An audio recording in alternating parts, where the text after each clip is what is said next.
Mari buka dengan saya 1 Samuel pasal 2 ayat yang pertama. 1 Samuel pasal 2 ayat yang pertama.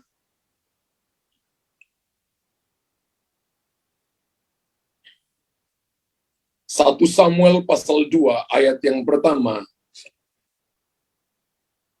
Lalu berdoalah Hana, katanya, hatiku bersukaria karena Tuhan, tanduk kekuatanku ditinggikan oleh Tuhan, mulutku mencemoohkan musuhku, sebab aku bersukacita karena pertolonganmu.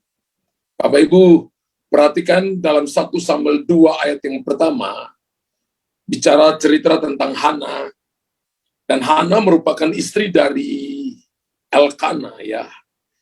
Dan Hana ini pada masa itu tidak mempunyai anak ketika cerita ini dijelaskan awal. Dan Hana mengalami sebuah pergumulan yang cukup berat karena dia selalu dihina oleh madunya Elkana yang namanya Penina karena tidak memiliki keturunan. Orang Israel, kalau dia seorang wanita dan dia menikah dan tidak memiliki keturunan, maka itu dipandang remeh, maka mereka akan dibully, saudara. Tapi kalau Bapak Ibu perhatikan dalam 1 Samuel pertama ayat yang kelima, dikatakan bahwa Hana punya kandungan yang tertutup. Kalau seseorang memiliki kandungan yang tertutup, boleh ditunjukkan 1 Samuel 1 ayat yang kelima, meskipun ia mengasihi Hana, ia memberikan kepada Hana hanya satu bagian, sebab Tuhan telah menutup kandungannya. Tuhan telah menutup kandungannya. Alkitab berkata, kalau Tuhan tutup, siapa yang sanggup membuka? Dan kalau Tuhan buka, siapa yang sanggup menutupnya? Yang tutup kandungan Hana bukan Elkana, tapi Tuhan yang menutup kandungannya. Dan Bapak Ibu perhatikan baik-baik, kalau Tuhan tutup kandungannya, maka tidak akan mungkin mempunyai anak jika kandungannya tertutup. Dan ketika Hana mengalami keadaan ini, situasi seperti ini, dan dia mengalami pergumulan dalam kehidupannya, dia dihina, dia diperlakukan dengan tidak adil, tiap hari dia mengalami bagaimana dicemoohkan oleh Penina. Tapi saudara perhatikan bahwa Hana tidak menyerah begitu saja. Makanya tema pagi hari ini adalah mengalami terobosan dalam doa pergumulan. Hari ini mungkin Bapak Ibu sedang mengalami pergumulan dalam pekerjaan, dalam keluarga. Mungkin Bapak Ibu yang sudah nikah 5, 6, 7 tahun, belum punya anak dan juga sedang mengalami pergumulan. Bagaimana Anda dan saya mengalami pergumulan dan mengalami terobosan di dalam doa, maka belajar dari Hana. Ya, belajar dari Hana. Tetapi Hana tidak menyerah begitu saja. Bapak Ibu melihat bahwa begitu luar biasa pergumulan yang dilalui olehnya, menghadapi caci maki, menghadapi hinaan yang datang terus-menerus dalam kehidupannya. Dan pada akhirnya, Hana mengalami terobosan, dan terobosan satu-satunya yang dilakukan oleh Hana adalah terobosan melalui doa. Kalau Bapak Ibu sedang mengalami pergumulan dalam hidup Bapak Ibu, sedang mengalami tantangan ujian dalam hidup Bapak Ibu, jangan ngomel, jangan salahkan orang lain, jangan serang orang lain. Tapi Bapak Ibu datang dan bergumul di dalam doa. Dan Tuhan mendengarkan doa Hana dan menjawab apa yang dimintanya, apa yang digumulkan oleh Hana. Hana menerima jawaban doa. Dan Alkitab berkata Tuhan menjamah dan membuka kandungannya sehingga ia melahirkan seorang anak. Dan anak itu adalah Samuel. Wow, Samuel itu artinya yang didengar oleh Tuhan.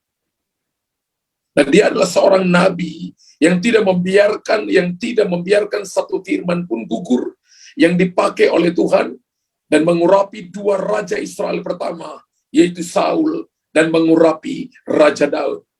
Dan apa yang dialami oleh Hana juga sering dialami oleh umat Tuhan. Betul? Berapa banyak Bapak Ibu yang sedang bergumul? Wow, saya lihat muka-muka Bapak Ibu sedang banyak pergumulan. Ya, apa yang dialami oleh Hana juga sering dialami oleh umat Tuhan.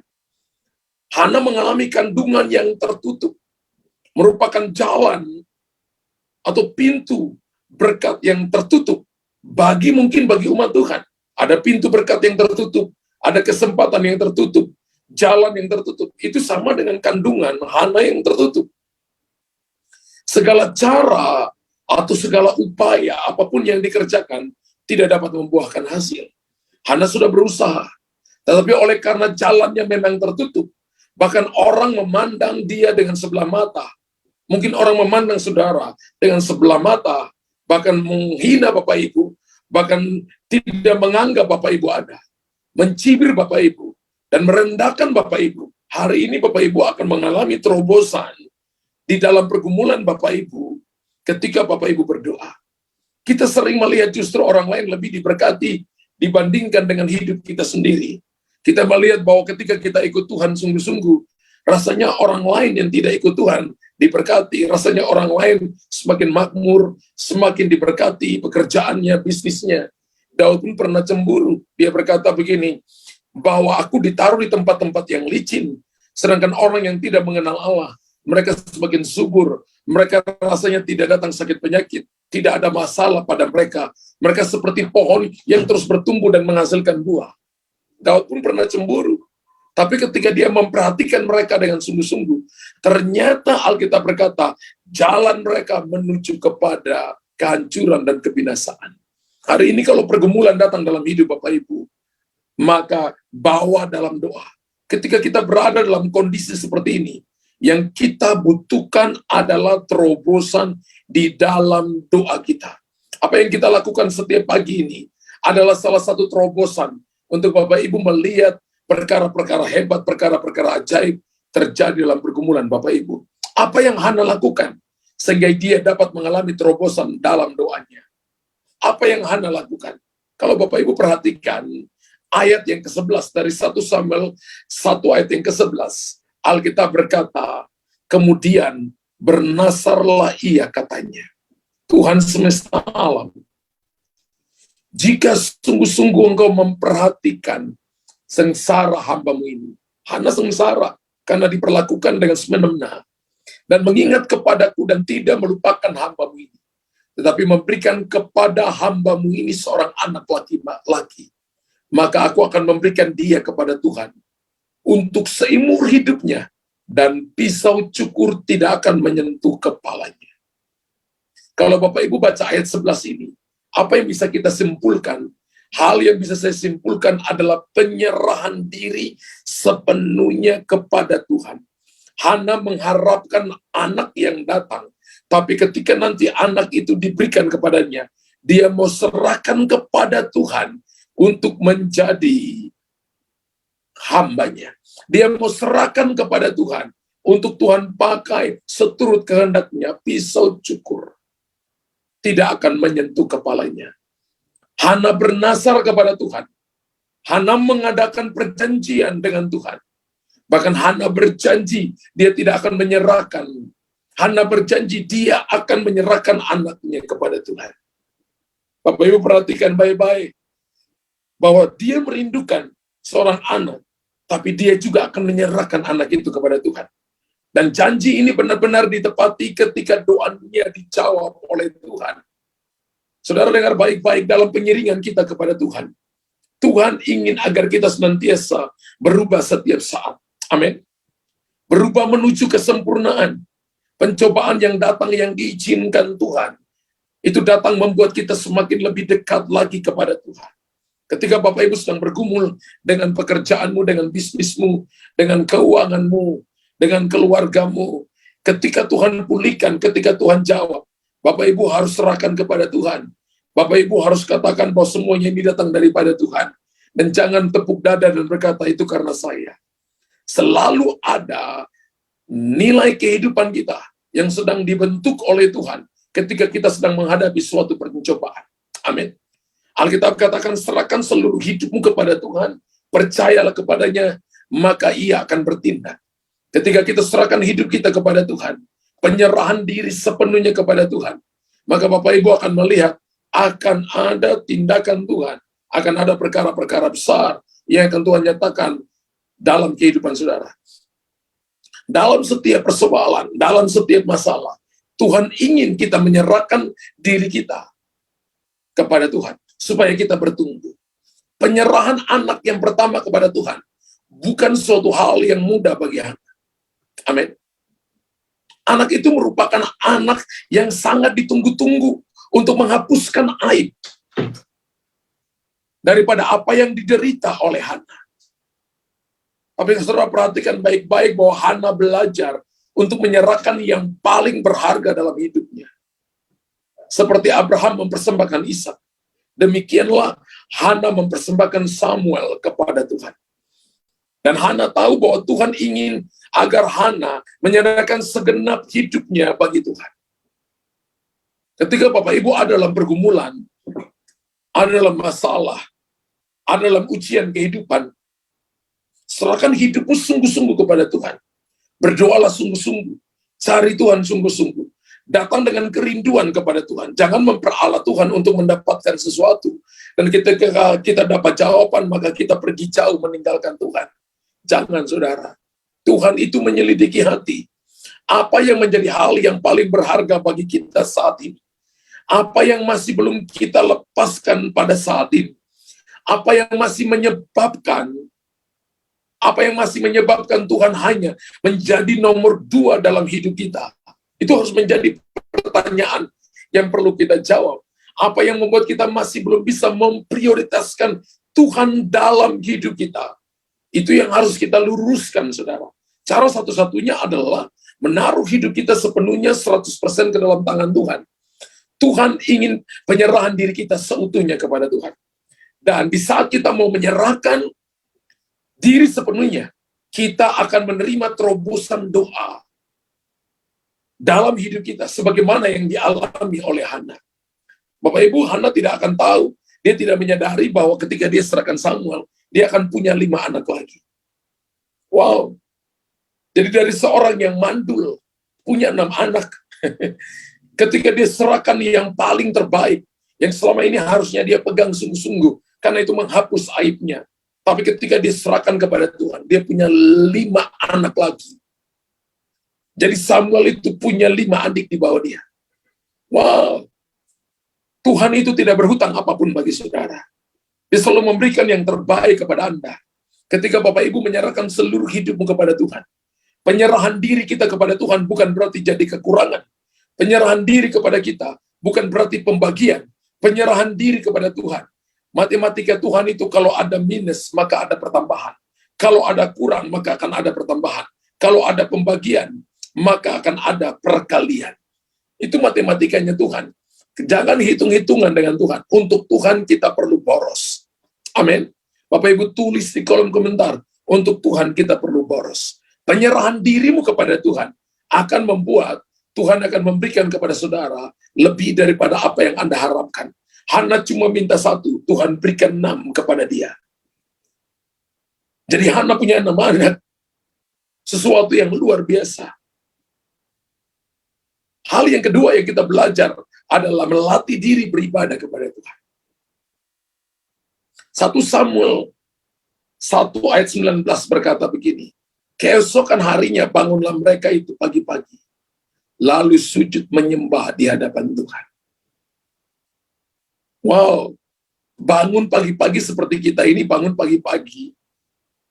Keesokan harinya bangunlah mereka itu pagi-pagi, lalu sujud menyembah di hadapan Tuhan. Kemudian mereka pulang ke rumahnya di Rama. Ketika Elkana bersetubuh dengan Hana istrinya, Tuhan ingat kepadanya. Wow, melatih diri beribadah kepada Tuhan. Ketika saudara melatih diri beribadah kepada Tuhan dengan sungguh-sungguh, maka Tuhan akan ingat saudara.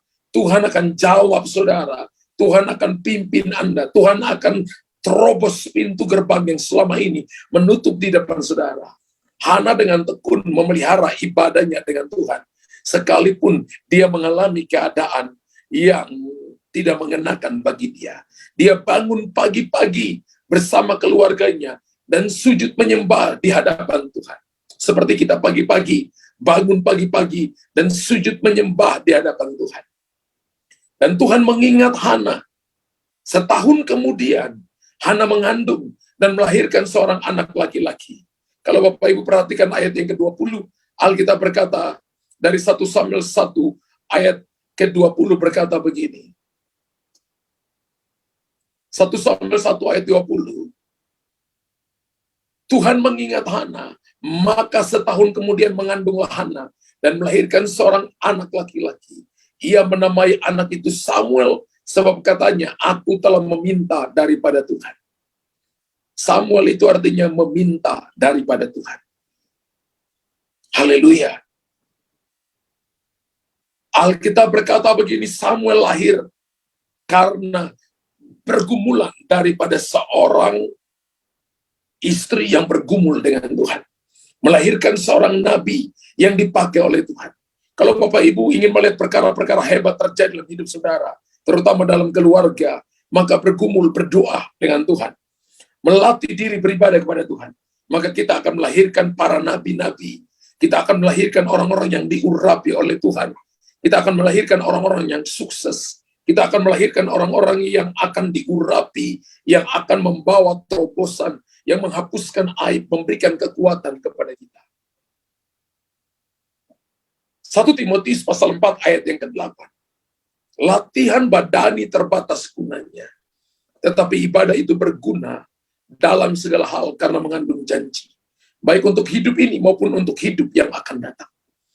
Latihan badani terbatas gunanya. Kita olahraga oke, tapi terbatas kegunaannya.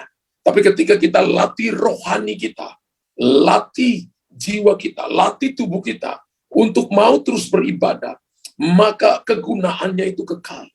Untuk hidup sekarang ini, bahkan untuk hidup yang akan datang nanti. Apa yang Bapak Ibu dan saya lakukan hari ini? Kita sedang melatih roh kita untuk hidup sekarang, bahkan untuk hidup yang akan datang. Ibadah itu mengandung janji. Janji doa saudara, janji pergumulan, janji pergumulan dalam bisnis, pekerjaan, dalam keluarga. Ada banyak janji. Kalau mengandung janji, siapa tahu hari ini sesuatu lahir dalam hidup saudara. Anda melihat terobosan hari ini. Anda melihat pintu yang Tuhan bukakan kepada saudara. Amin. Saya pernah bernubuat kepada seorang yang 8 tahun tidak punya anak. Dan ketika Tuhan bicara kepada dia, 3 bulan kamu akan punya anak.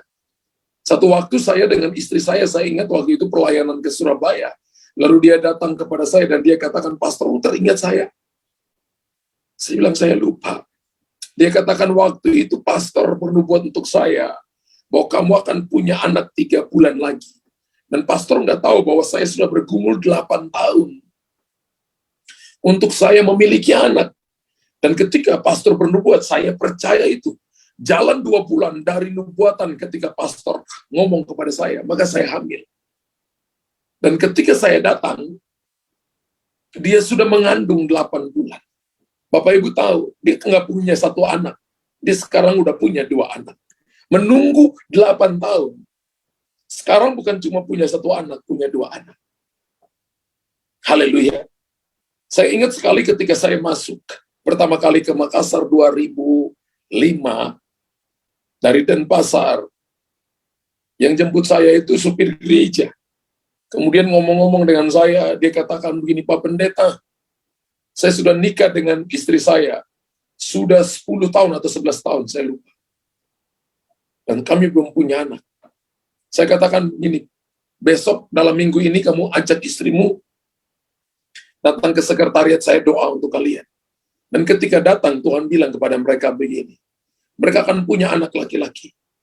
Dalam 3 bulan ke depan, istrimu akan hamil. Dan benar, jalan 3 bulan ke depan istrinya hamil. Ketika istrinya hamil, kemudian mau melahirkan, kami pergi lihat, lalu saya namakan anak laki-laki itu Yoel. Yoel itu salah satu daripada 31 pemimpin pahlawan yang ada di sekeliling Daud, namanya Joser. Ya, dikasih nama Joser kepada anak itu. Anak ini sekarang sudah 14 atau mungkin 15 tahun, saudara. Dan anak ini sudah jadi anak yang sudah dewasa. Ya. Tuhan sanggup buat terobosan. Ketika firman Tuhan datang, dan mereka percaya. Ketika kita memelihara ibadah kita kepada Tuhan, maka kita sedang memelihara perjanjian yang Tuhan berikan kepada kita. Jadi ketika seseorang datang beribadah, maka dia sedang memelihara. Itu seperti menyiram tanaman yang ada di halamannya dan mengharapkan benih itu yang dia inginkan tumbuh dan berbuah di halamannya. Sama dengan saudara dan saya beribadah. Ketika kita rajin ibadah, maka Bapak Ibu sedang memelihara perjanjian yang Tuhan berikan bagi kita. Karena mengandung janji untuk hidup ini maupun untuk hidup yang akan datang. Makanya orang malas ibadah nggak dapat apapun. Apalagi kalau dia melayani Tuhan. Dia dapat 5 hak istimewa, dilindungi dari sorga, dipimpin dari sorga, dapat suplai sorga, dapat promosi sorga, dapat kuasa sorga. 5 hal Tuhan berikan kepada dia. Haleluya. Dan kalau Bapak Ibu perhatikan, bahwa janji yang Tuhan berikan akan digenapi cepat atau lambat, karena firman-Nya itu ya dan amin. 2 Petrus 3 ayat 9. Kalau Bapak Ibu perhatikan, boleh ditunjukkan 2 Petrus 3 ayat 9. Janji Tuhan itu ya dan amin. Tuhan tidak lalai menepati janjinya. Sekalipun ada orang yang menganggapnya sebagai kelalaian. Tetapi ia sabar terhadap kamu. Karena ia menghendaki supaya jangan ada yang binasa. Melainkan supaya semua orang berbalik dan bertobat. Kita janji tapi kita lupa janji kita. Tapi Tuhan janji dan menepati janjinya. Amin. Alkitab katakan begini, bahwa karena mengandung janji, ibadah mengandung janji. Ketika kita datang ibadah, kita bukan cuma memelihara janji itu, menyiram benih itu, tapi ingat baik-baik bahwa janji yang Tuhan berikan itu akan digenapi cepat atau lambat, karena Tuhan pasti menepati janjinya. Karena firman-Nya ya dan amin. Dalam Ulangan 28 ayat 15-46, nanti Bapak Ibu baca, Alkitab berkata begini, kita akan memilih jalan. Apakah kita mau berjalan dalam jalan Tuhan, berjalan dalam janji-janjinya, atau kita berada di luar janji-janjinya. Kalau kita beribadah kepada Tuhan, jika engkau tidak mendengarkan suara Tuhan Allahmu, maka Alkitab berkata begini, maka kutuk ini akan datang dalam hidup. Tapi jika engkau mendengarkan suara Tuhan Allahmu, maka berkat ini akan diperintahkan datang dalam hidup. Dan Bapak Ibu nanti akan lihat dalam Ulangan pasal 28 ayat 15 sampai ayat 46. Ada kutuk dan ada berkat. Pilihannya adalah ketika kita mendengarkan, pilihannya adalah ketika kita beribadah kepada Tuhan dengan sungguh-sungguh, kita berdoa sungguh-sungguh kepada Tuhan, maka berkat akan datang atau kutuk akan datang. Dan saya percaya bahwa berkat telah disediakan bagi kita yang mau datang kepadanya, berserah kepadanya, dan taat beribadah kepadanya. Maka kita akan mengalami terobosan di dalam pergumulan kita. Hari ini apapun pergumulan saudara dan saya, seperti Hana yang bergumul untuk memiliki anak. Mungkin saudara sedang bergumul dengan pekerjaan, bisnis, dan keluargamu. Terobosan datang ketika kita berserah kepadanya. Ketika kita beribadah kepadanya, maka kita akan mengalami terobosan. Ulangan 28 ayat yang pertama dan ayat yang ke-8 berkata begini, jika engkau baik-baik mendengarkan suara Tuhan Allahmu, dan melakukan dengan setia segala perintah yang kusampaikan kepadamu pada hari ini, maka Tuhan Allahmu akan mengangkat engkau di atas segala bangsa di bumi. Wow. Ayat yang ke-8 berkata begini, lompat ayat yang ke-8. Tuhan akan memerintahkan berkat ke atasmu, di dalam lumbungmu, dan di dalam segala usahamu. Ia akan memberkati engkau di negeri yang diberikan kepadamu oleh Tuhan Allahmu. Hal-hal ini akan terjadi ketika Bapak Ibu melakukan 2 hal ini. Penyerahan diri sepenuhnya kepada Tuhan, dan melatih diri beribadah kepada Tuhan every day. Lakukan ini, dan Bapak Ibu akan melihat terobosan di dalam pergumulanmu akan terjadi. Seperti yang dialami oleh Hana, maka Bapak Ibu juga akan alami. Tuhan berkati Bapak Ibu, yang diberkati oleh Tuhan, boleh tulis di kolom komentar, saya mengalami terobosan dalam doa pergumulan pagi hari ini. Saya mengalami berkat-berkat Tuhan pagi hari ini. Tuhan telah membuka pintu-pintu yang baru bagiku ketika saya datang dan menyerahkan seluruh hidup saya kepada Tuhan, dan melatih diri saya beribadah kepada Tuhan dengan sungguh-sungguh. Maka pintu-pintu akan dibukakan, terobosan akan terjadi. Bapa di sorga, hamba berseru kepada engkau. Kau lihat umatmu yang sedang mengangkat tangan hari ini. Mereka yang datang dengan pergumulan. mereka yang datang dengan masalah, mereka yang datang dengan persoalan. Hamba percaya sedang terjadi terobosan dalam hidup mereka, sedang terjadi tuaian besar dalam hidup mereka. Hamba percaya Tuhan sedang melakukan perkara-perkara besar. Aku patahkan segala intimidasi, tipu daya iblis yang sedang datang dan mengintimidasi mereka. Beberapa sedang punya pergumulan dalam keluarga, pergumulan dalam bisnis, pergumulan dalam persoalan, pergumulan dalam persoalan keuangan, pergumulan antara suami dan istri. Tapi hari ini Tuhan berkata begini, serahkan dirimu sepenuhnya kepada Tuhan. Latih dirimu beribadah sungguh-sungguh, maka engkau akan melihat terobosan. Apa yang dilakukan Tuhan untuk Hana akan juga terjadi bagi saudara. Anda terima terobosan pagi hari. Terima terobosan pagi hari. Terima terobosan pagi hari. Terima terobosan pagi hari ini. Beberapa saudara sudah bergumul untuk punya anak. Tuhan berkata begini, tahun depan engkau akan punya anak. Tahun depan engkau akan punya anak. Seperti firman Tuhan yang disampaikan Tuhan kepada Hana. Tahun depan, seperti sekarang ini engkau akan punya anak. Dan itu terjadi buat Hana. Itu juga akan terjadi bagi saudara. Beberapa saudara yang punya pergumulan dalam bisnis, Tuhan berkata Tuhan sedang buka kepada Anda pintu-pintu yang baru. Terobosan sedang terjadi bagi saudara. Anda akan melihat perkara-perkara besar, perkara-perkara yang baru. Sedang Tuhan nyatakan bagi saudara, pergumulan untuk anak-anak akan kuliah, untuk pemulihan keluarga. Sedang Tuhan siapkan kepada saudara keuangan yang sakit GERD, sedang sembuh saat ini. Dalam nama Yesus, sedang cari pekerjaan. Tuhan sedang berikan pekerjaan yang baru, dan Tuhan sedang pulihkan keadaan saudara. Pemulihan terjadi bagi saudara. Terima itu, terima terobosan itu, terima pemulihan itu. Dalam nama Yesus Tuhan. Dalam nama Yesus. Haleluya, haleluya.